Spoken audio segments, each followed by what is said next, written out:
Hello, everyone. And it's 10 o'clock. It's that witching hour,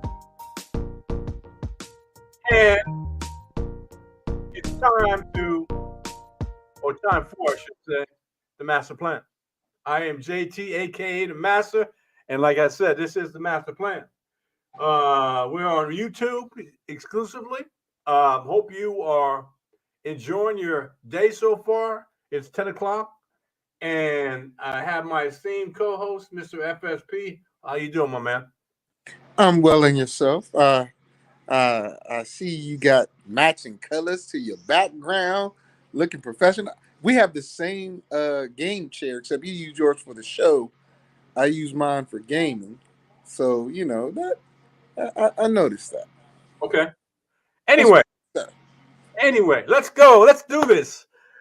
As promised, yesterday I should say, not last, but yesterday on the FSP show, 1 o'clock Eastern Standard Time, every Saturday. My esteemed co-host and myself, we talked about um, wide receivers, tight ends, yesterday. Well, this as in every year, this time of year, there's a new crop of players that are going to audition in shorts and t-shirts in Indianapolis starting next weekend. And what I'm going to do, starting off, probably surprisingly, starting off with tight ends, I'm going to be talking about some incoming players. Now, not all these players are going to be, in my opinion, going to be drafted or going to be part of an NFL team, but at least they get a chance to show what they can do in t-shirts and shorts in Indianapolis. And like I said, I'm going to start off with tight ends, and I want to do something different this year, totally different. Not give my assessment of different players. I'm going to go to a guy that I think a lot of. Oh, thank you. Not, I not, appreciate that. not you, not you. I knew you setting that up. I knew it. You're such an ass. Anyway, and I'm going to go to a someone that I have a lot of respect for, and and trust his judgment. Now, all these experts, or so-called experts, are not 100%. No Mel Kifer, uh, or or the like, but these guys are pretty accurate on their assessment of a player. So I'm going to rely on, and this is, like I said, this is the first, Lance Zerline from the NFL Network. The former kicker? No, Lance, um, not Oh, the former, not Greg. Not Greg. It must be his brother. Lance Zerline. Okay. He's on the NFL Network, and he is very good at assessing players that are going to be advertised, are going to be participating in and trying to get into the league. So what I'm going to start with, and this is going to be ironic because we talked about yesterday tight ends, and specifically we talked. Uh, I wouldn't say ad nauseum, but we talked about several tight ends from the University of Iowa, and that's where I'm going to start. A tight end. We're going to go about 10 deep in each position.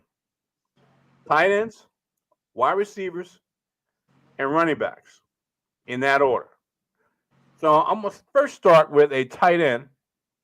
Let me get to him. Where the heck is he at? Uh, from a University of Iowa, a tight end named Sam Laporta. He's about 10th on the list of tight ends in this assessment that I'm going to get from uh, Lance Zerline, and I'm going to read him verbatim. So I'm not going to uh, get get it wrong. Highly targeted tight end whose playing style, and we talked about this, and physical ability is land somewhere between a connected inline or move tight end. And Laporta, Sam Laporta from Iowa, is a has the ability to threaten zone coverage and will make the basic catches. However, he lacks elusiveness and ball skills to come away with more challenging catches. Now, that's what I talked about in of tight ends. And Laporta takes on run blocking chores with inconsistent positioning, but has the potential to improve with more work in that phase of the game. His catch production is splashy at best, but he appears to have average starter potential at the next level.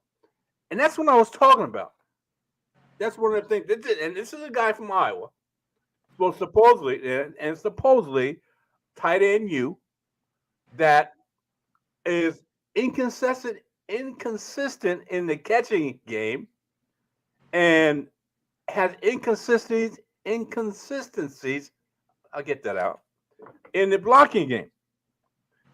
But he's going to be he's about the 10th in rating of the tight ends that are going to show up in Indianapolis. Mr. FSP. He ranks 11th. Okay, his athletic score is ranked ninth. His total score is ranked sixth. But in the rankings that Lance Zerline gives him, he's about 10th or 11th. Like I said, which is good. He's a good backup with potential to develop into a starter. Mr. FSP. I don't know if you know Sam Laporta from the University of Iowa, who's 6'4", 249 pounds senior. Quite naturally, we don't have his 40 score or his arm and hand measurements, but we do have his basic statistics. Talk to me, Mr. FSP. What's your thoughts? Uh, as far as this individual goes, it's the same assessment that George Kittle had. If you go back when George Kittle came out, very similar assessment. Uh, Now the difference is Iowa is not that big of throwing the ball. So when the assessment is, not that dependable in the passing game or is in line, another word or another term for a blocking tight end / additional lineman, um, I have to consider George Kittle came from Iowa. George Kittle had the similar grading or synopsis about his gameplay. So I guess you have to put him in the system that's going to utilize him similarly, as well as give him the opportunity to catch the ball more. Iowa does not do that, even though their other tight end uh, was a very big threat in the passing game. Okay. All right, let's move on to the next tight end who happens to be a little taller, 6'6", and has some more weight to him, 260, from the University of Cincinnati, uh, Josh Wiley. All right, his bio is this: smooth, athletic pass catcher with the competitiveness to battle for playing time in the league. Wiley is average. Oh, his comparison is Dan Arnold. Okay. Wiley is an average tight end who is forced to tap the brakes when facing physical coverage, but he has the tools to uncover as a pro. He possesses ball prowess to mismatch defensive backs near the goal line and can be a nice safety blanket on pitch and catch throws underneath. He needs to keep adding play strength to match the rigors of the position and is better suited at the movement, tight end, tenacious and inline blocking near the line of scrimmage. While he appears to be a middle round prospect for teams seeking a tight end or H back with starting potential. His strengths are he changes gears to separate on excuse me, God bless. Changes gears to separate on route turns, steps on top of safety before breaking off post routes, loose upper and body allows for easy ball adjustments, recognizes lurking zone defenders and sinks into safe spaces for a quarterback, excellent timing as high point pass catcher, unafraid to charge in and stick his nose into blocks, fits into lead blocks with proper angles to open a crease, good use of strength, good use of length and athleticism as blocker on the move. That's his strength. His weaknesses is long but somewhat spindly in his lower half. Acceleration into his route is non-threatening to defenders. Slowed by redirection and press, routes can become loose and unfocused at times. Below average success rate hauling contested catches. Will struggle to find proper leverage as run blocker, and his last weakness is power ends can have success knocking him off his base. And his, like I said, his NFL comparison. Jesus Christ, what's wrong with my I could have told you TV? what's wrong with you, but you ain't listening to me. Dan Arnold. Talk Dan to me. Arnold is a guy that's a journeyman type player. The description that was given to this tight end is not flattering at all. If you think about it, our buddy or my buddy Dan Carr yesterday talked about the type of tight end this guy is. And he's a slot wide receiver, pretty much, meaning all those negatives you just said about this guy, right? All those negatives are proof that if he's going to be going to the combine, anybody can really go because it said he's loose in the bottom. He's not that good at catching 50-50 balls or contested balls, right? And he's what, 6'6" or 6'4"? That's Six not good. six. Yeah, 6'6", and he has a problem or less success rate at fighting for contested balls. There aren't that many 6'6" players in the NFL. Um, Hands are loose, cannot deal with power rushers or speed rushers. Uh, so he's basically a slot wide receiver playing tight end who needs to be refined. Um, to Well, me, he go ahead. sounds like somebody that's probably not going to get drafted, but probably get a shot at free agency just because he's 6'6". Well, the problem is when you say slot receiver, he's 260. No, I know, but we George Kittle lines up in the slot. He lines up outside, and when the explanation, well, let me explain because people that were listening to the show yesterday don't know what we're talking about when Dan said uh, some tight ends are glorified slot receivers, and we use Travis Kelsey in that situation, whereas Kelsey is somebody that's big enough to play tight end, athletic enough to run routes like a wide receiver, and hands that are good just as a wide receiver. And if you line him up outside or in the slot, he's pretty much a slot wide receiver, a very big slot wide receiver. So that's what I mean by this kid being somewhat of a slot wide receiver. Okay. All right, let's move to the next guy who hails out of Clemson. He's also 6'6", but weighs 250. He's a senior coming out of Clemson, Davis Allen. His comparison is Harrison Bryant, and there is nothing particularly exciting about watching Allen get into and through his routes, but the magic happens on and go. The magic happens. Come on. Yeah, slow down, bro. Yeah, I know. Slow down. Yeah, Did you proofread this stuff before, or is this absolutely. first time reading? No, the magic happens once the ball goes up. Allen is a human vacuum using instinctive body positioning and mid-air adjustments, exceptional catch focus for consistent 50-50 wins. He isn't much of a route separator, but he secures high number of contested throws. The blocking technique is good, but the size and strength are just okay by NFL standards for inline tight ends. Allen's success will be determined by his ability to improve his routes or find a scheme that can free him to do his thing as a pass catcher. His strengths are consistent production and play over the last 3 seasons, sounds hands and feet as base blocker, uses positioning to create clearance in space, sustains with proper base and foot chop. Ball skills are rare for his position, makes athletic midair grabs, feels defender, and keeps him boxed out. Focus through congestion is exceptional. He has 5 weaknesses, according to Lance Zerline.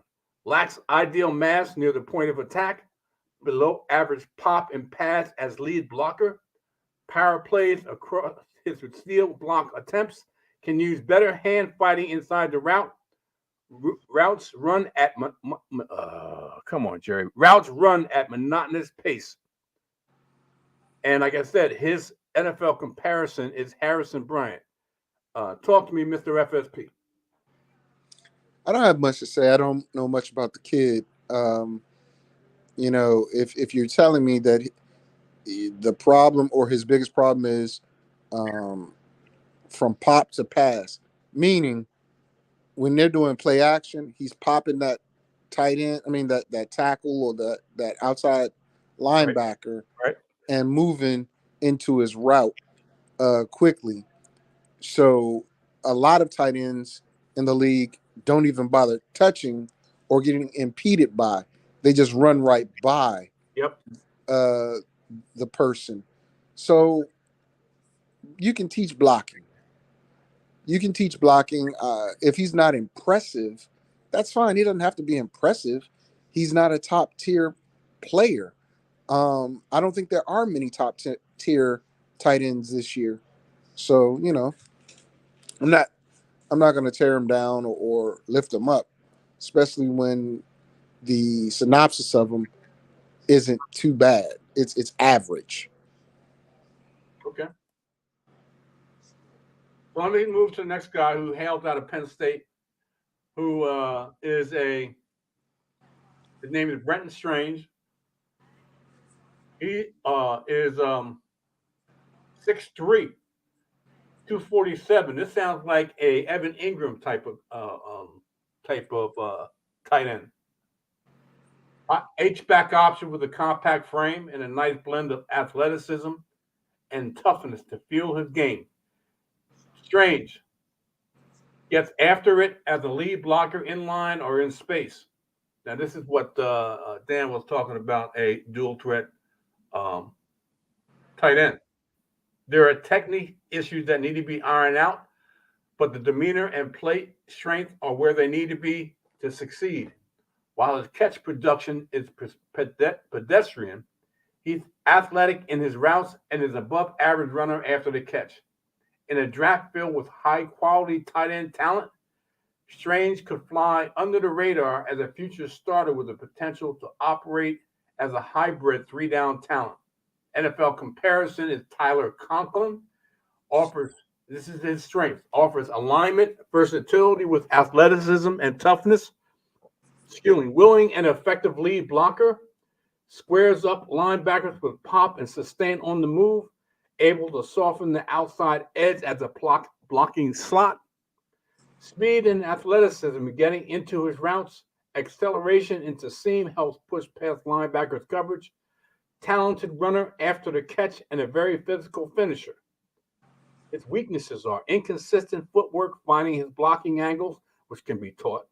Hand placement and technique will need improvement, which can be taught. Occasional trouble identifying who to block on the move, that comes with more film study and coaching.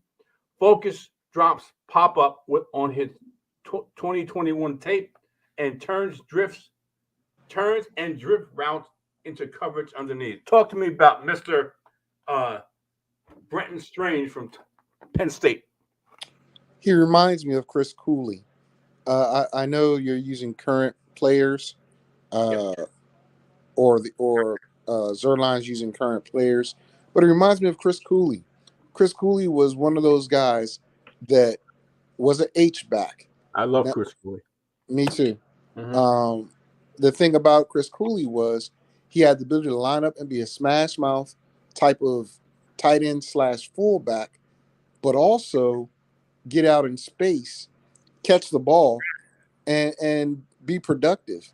So if this kid is anywhere near Chris Cooley, I would say he's better than Conklin because in the right system, the H back is a very good back. I'll give you an example. Even though he's not listed as an H back, he's listed as a fullback Yeah, in San Francisco. What Kyle, you're happens with what happens with that fullback? That fullback lines up in the H back position from time to time. He yep. does lead block. He can run routes. He catches the ball, and he's shifty. So that he might get labeled as a running back or H back or whatever, but H back is where he is, and he has like his name, a strong chance of being productive in the NFL. Okay. Let's move on to South Dakota State. 6'5", 255-pound prospect. Name is Tucker Kraft.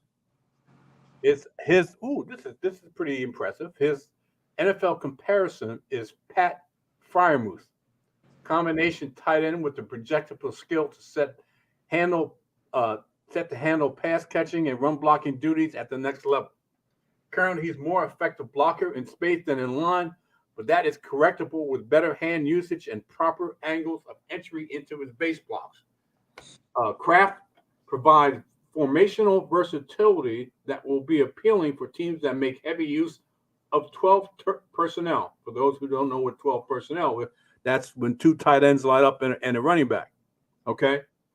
He has the body control and catch toughness to be more than just a traditional wide tight end. Kraft has day two talent and should see the field early with a chance to become a tight end one. Now we're getting to some more what Dan was talking about, versatile dual threat um, tight ends. Thick frame with plus athleticism. This is one of the strengths. Faster than he looks when opening his stride. Dexterity to rescue throws behind him. Absorbs contact and maintains focus through the catch.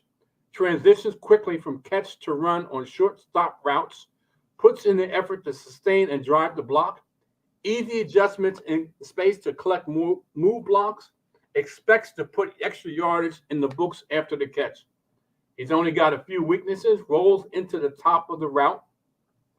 Average speed to threaten the seam. Needs to go through NFL routes with a better pace. Benefited from play action to generate loads of open looks. Tall pads, narrow base, and wide hands as a run blocker. Mr. FSB, talk to me about Mr. Tucker Kraft.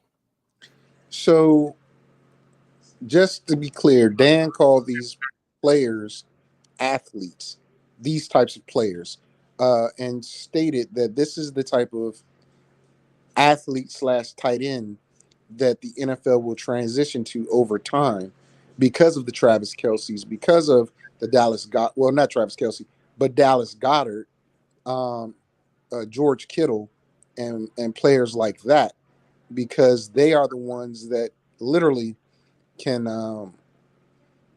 You just don't know if they're inline blocking or running route. If it's Pat Fryermuth, you know he can block.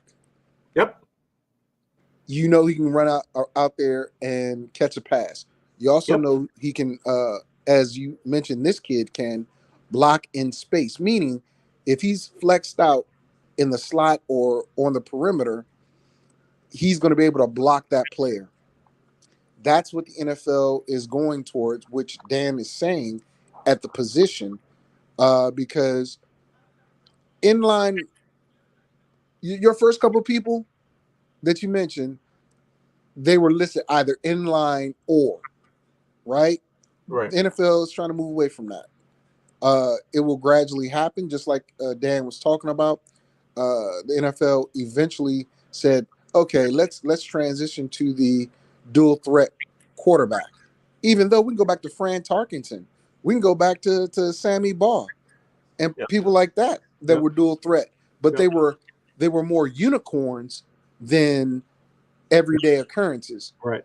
But now we're moving toward everyday occurrences of tight ends and quarterbacks uh, being considered just pure athletes, able to do it all. Okay. Is that it? Is that what you Yeah, finished with? Okay, no yeah. problem.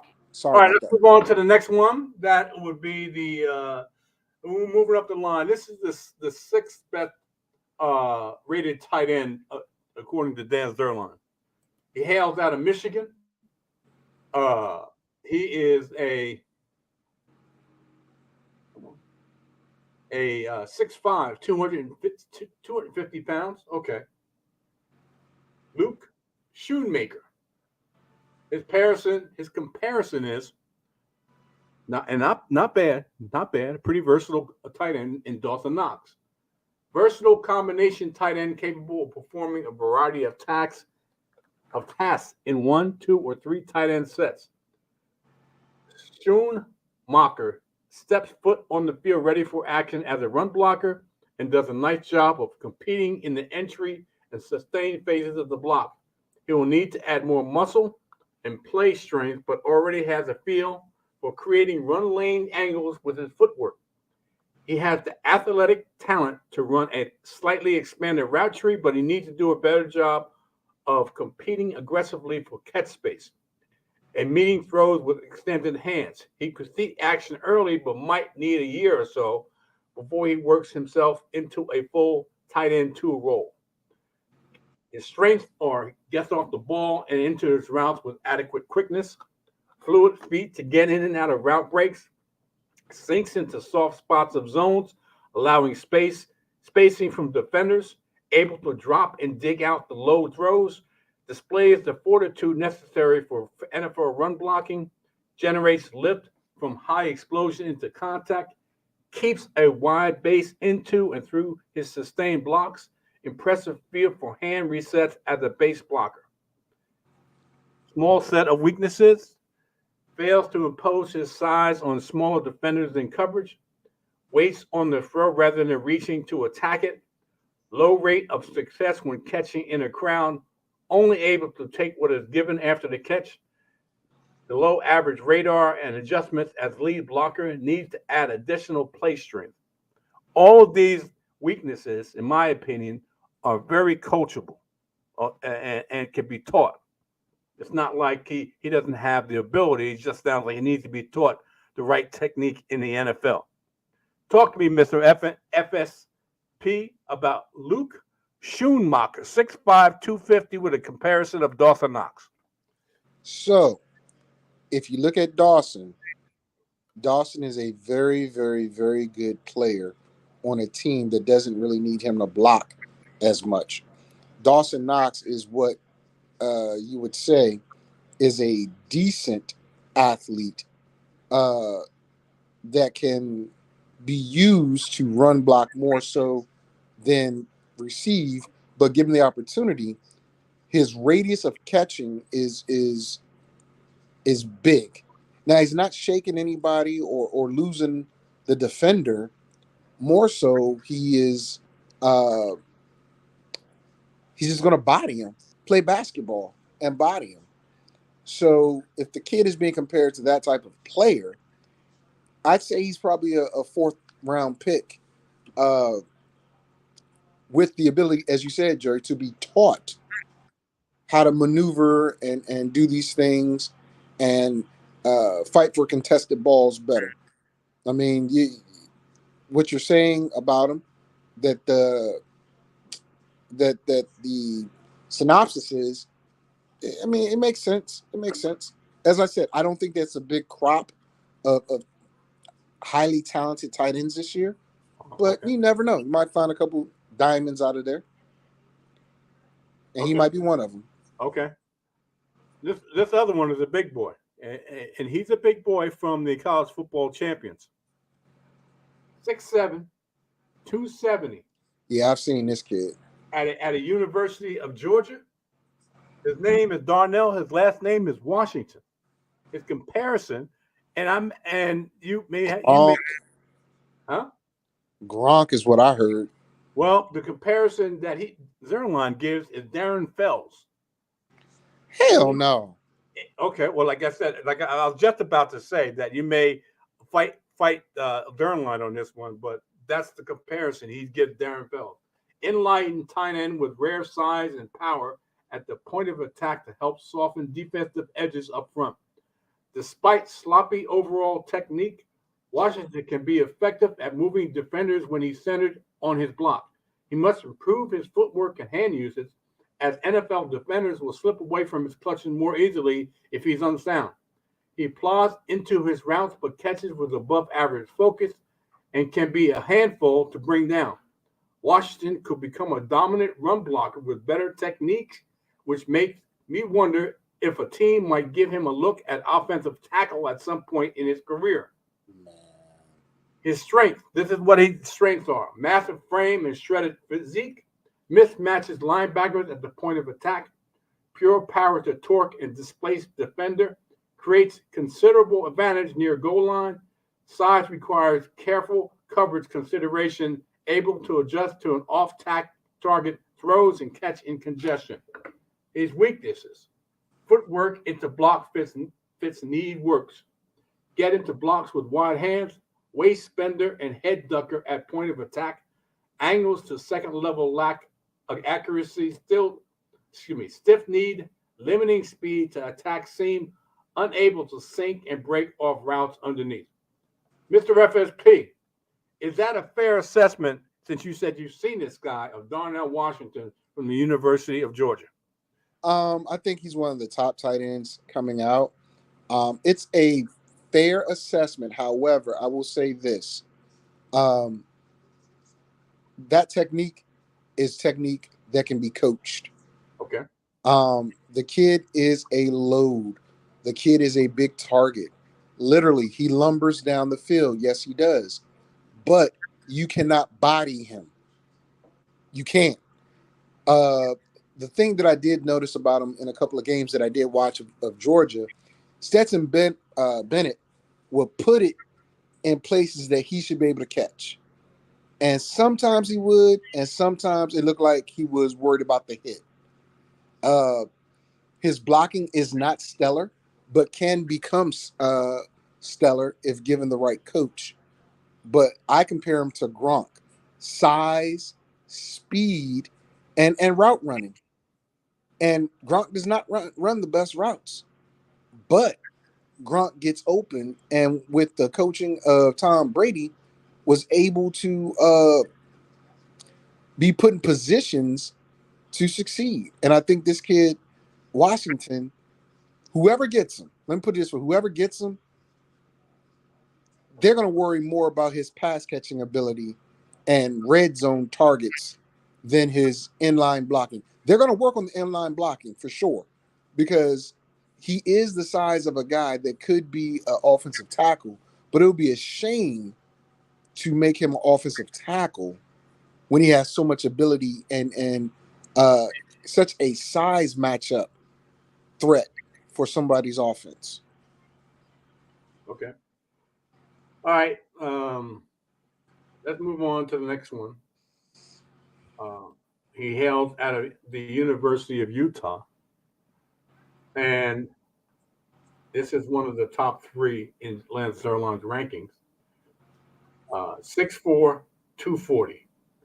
This almost sounds like a reincarnation without me reading anything, just the size and weight of an Evan Ingram. If I'm not mistaken, Evan Ingram is 6'3", 6'4", and about 240, 244, something like that. So, but NFL comparison is Zach Ertz. Move tight end whose premium talent as a pass catcher will be the primary focus for evaluators. And this guy's name, I'm sorry, I didn't give him the name. Dalton Kincaid uh, is a fluid route runner with the athleticism and play speed to create mismatches against lesser coverage. Impeccable ball skills and sticky hands allow him to tilt 50-50 contested throws in his favor. He lacks the play strength and technique to work in line, but can handle some positional blocking in space from time to time. Kincaid, Kincaid can manage a more extended route tree, allowing calculating play callers to open up the entire field and stress coverages. He will need to acclimate to a more physical, athletic brand of coverage, but should blossom into a weapon. His strengths are fluid athlete with impressive catch radius, gets into routes with good initial bursts, has enough speed to threaten vertically and across the field, sweet feet to break and separate from coverage, possesses outstanding ball tracking and focus as a receiver, makes well timed moves for jump ball victories, hands are sticky and sure through contact, above average run and catch fluidity on the move. He got a few weaknesses liability as a run blocker. Jarrett off his base, jarred off his base by average contact, struggles to stay connected to a block for long. Routes could use better speed variants.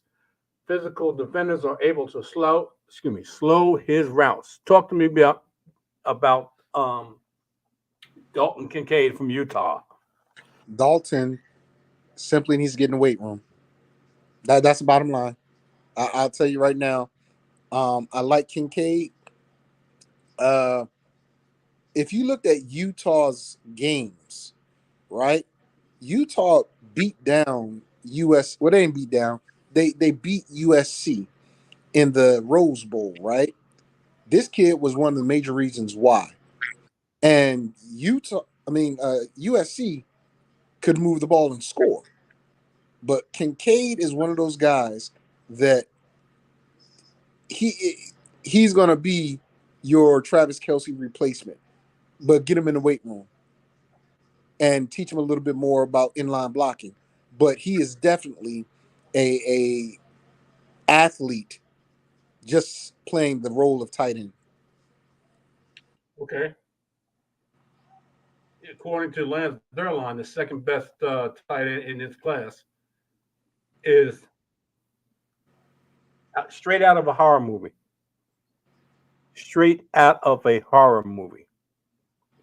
6'4", 265, Michael Meyer. Uh, his NFL comparison is Jason Witten. Big combination tight end with the demeanor for run blocking and the size for tough chain moving catches underneath. Meyer will come into the league with better blocking technique than most tight ends in this year's draft. He's built for inline duty and was an extension of the Notre Dame offensive line at times. His feet are a little heavy getting into and through his routes, but he has the hand strength and contact balance to win heavily contested catches on the first two levels. Meyer might need to polish his route running to become a high volume target, but he's a safe pick and will be a good pro who can become a plus player as a run blocker and pass catcher. His strengths possesses ideal frame and demeanor to play wide tight end in the NFL. Makes effort to strain and win his run blocks. Meets defender with foot slide to gain positioning. Fits up his run blocks with decent force. Can climb on top of defenders' toes before snapping break off. Maintains his stride speed through route turns. Rarely distracted by route or catch conflict. Sinks suddenly into zone void and presents numbers to his quarterback. Plays big when it's time to win the contested catch. His weaknesses: needs to get into blocks with quicker hands. Sluggish, sluggish release and acceleration off the line. Won't generate much separation at stem and turns. Occasional slips getting out of breaks underneath. Likely to see heavier contested catches totals at the next level. Upper body looks a little tight when reaching outside the frame to catch. Below average run after catch talent. And like I said, his NFL comparison is Jason Witten. Talk to me about Mr. Michael Meyer. or mayor, whatever. Are you there, Mr. FSP? Are you there? Uh, what Can the you hell? hear me? Can you hear me? Yes, I hear you. I hear you. Okay. All right. Michael Myers is. I'll put it this way. I believe whatever team gets him is getting him to start right away. So just like Washington is a guy that is going to be effective in the passing game, things of that nature, Meyer is a guy that's going to be effective in the passing and run game immediately. I don't think there's going to be much coaching needed for this guy to be an impact player. Uh, he's an athlete. That's what Dan was saying. These guys are athletes. Hello, Okay. JT. You keep Yeah, I going in and hear out. I you. don't Are know. you there? I don't know if it's me or yeah. I don't know if it's me or you, but you keep going in and out. But anyway, uh, yeah, I think that when we look at the entirety um of this kid's NFL career, he's going to be impactful. As long as he stays healthy, he's going to be an impact player.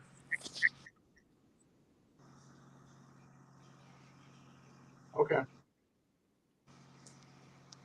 Oh, no problem. Why are you are you Okay. messing You around with there? the screens? Are you calling in from one or another or something Well, like that? What's going on? well You okay? just something happened, and I don't know. I'm fine. You're still I'm live. fine. You're still live. Okay. All right. Let's move on to the next person on here, and that would be the number one, Mr. Musk from Oregon State. He is. Oh God, I screwed this up. Anyway,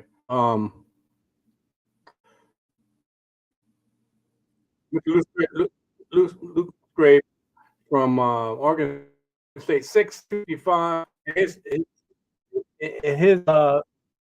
comparison is,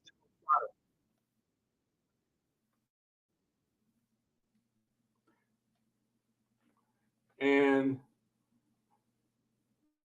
God, let me see if I can fix this. No, I can't fix it.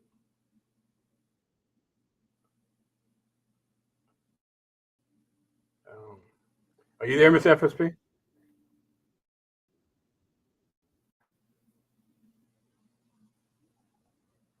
Hello? back on. There you go. There you go. I'm here, There you bro. go. I'm here. I guess somebody having some Okay. technical difficulties over there. Yeah, I know. I know. I, I You're going what in a and out right power now. switch. Yeah, you're going in and out right now. I think you might have some connectivity or power issues going on right now, guy. I don't know. Wi-Fi or something. Oh Lord, it's two of you. Okay. Let me do this. I'm gonna see if that's gonna help anything. It does, but one of you is muted and No. the other isn't.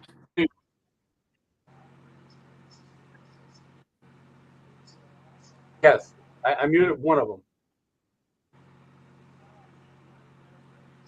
Okay.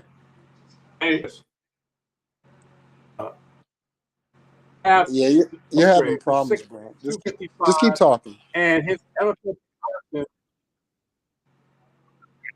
between the and his overview is between the NBA 2020 season and injury short 2022 campaign. Musgrave snaps have been somewhat limited, but you like to be on the tape. Route running harkens back to his long days with nimble feet and hips helping to generate rhythm and separation in and out of break. He needs a little bit more bulk for combat and strength, but he also what evaluators are looking for in technique, strain, and demeanor.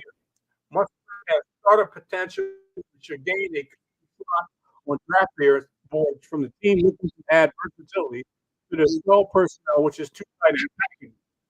His strengths are oily hips and eludes coverage contact with smooth transition and tempo, routes gain momentum with bulletproof curves to mismatched linebackers, gets heads around the track vertical without losing a step. Footwork is controlled with patient fitting his run block, strikes with inside hands and clean with punch, makes good effort to stay at point of attack in space. His weaknesses, his needs to pair his feet with his run game. Could use a little more strength at the attack. Average hand fighting style will drift through intermediate times. And the last one is modest catch radius on throws outside of frame. Like I said, his NFL comparison is Dallas Goddard. Luke Musgrave from Oregon State. Talk to me. Okay. For most of that, you were really broken up. Just giving you a heads up on that. Um, Even though I'm in this area, I'll be honest with you, I don't follow Oregon State players or games that much. Musgrave didn't perform in the North South game or anything like that, so I really can't give you a fair assessment. Um, Dallas Goddard is a guy that, in my opinion, is a top five tight end in the league right now because of the style that they play him, where he's run blocking for sure, but he's also one of their main wide receiving threats. So if he's getting compared to him, that's a major compliment. And again, a guy that probably is going to come in immediately and contribute. Maybe not start, but contribute. And the following year, once he picks up what he needs to pick up, maybe he'll be the lead guy. All right. All right. No problem. And since we have technical difficulties, next week on the master plan, 10 a.m. Eastern Standard Time on a Sunday. I'll be going through the running backs and wide receivers, plus the fact we'll be watching it live from Indianapolis. On Sunday, I believe that's going to be the big boys, or is it the DBs that happen on Sunday? Okay.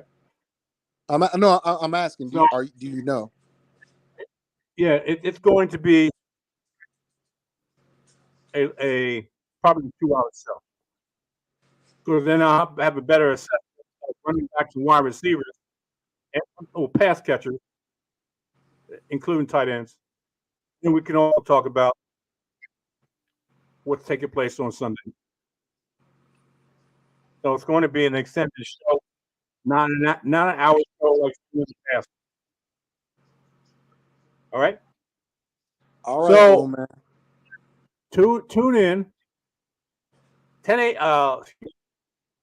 1 p.m. Eastern Standard Time on a Saturday afternoon, where Mr. FSP and I will be on the FSP show talking about the combine, and it's taking place live, and also 10 a.m. on a Sunday morning on the master plan, talking about what took place on Saturday and also on Sunday. So it's going to be more likely both shows are going to be extended shows because the fact is there's so much to cover. So, Mr. FSP, I appreciate you joining me, and I guess we'll talk next Saturday. Yes. We're gonna on next Saturday. We're definitely gonna go over all the things that led up to Saturday. Meaning, if I'm not mistaken, the combine begins Wednesday, right? or begins Thursday? It does. Yeah, Thursday. Okay. So we'll have two on Saturday. We're going to talk about the two positions that went Thursday, Friday, and then we'll talk about what's happening live Saturday. Now, it'll be a synopsis of Thursday, Friday, unless something really, really big happens, and we'll get to what's out there. I honestly think this is going to be a interesting draft. A lot of defensive players in the Yep. beginning, and I think that's where the money's going to be made outside of the quarterbacks. Okay. Yeah, so we'll talk about that this Saturday, 1 p.m. Eastern Standard Time on the Fantasy Sports and Politics Show, led by me, it's Jeff SP, co-host by JT. If nothing else we need to say, enjoy the rest of your weekend. See ya.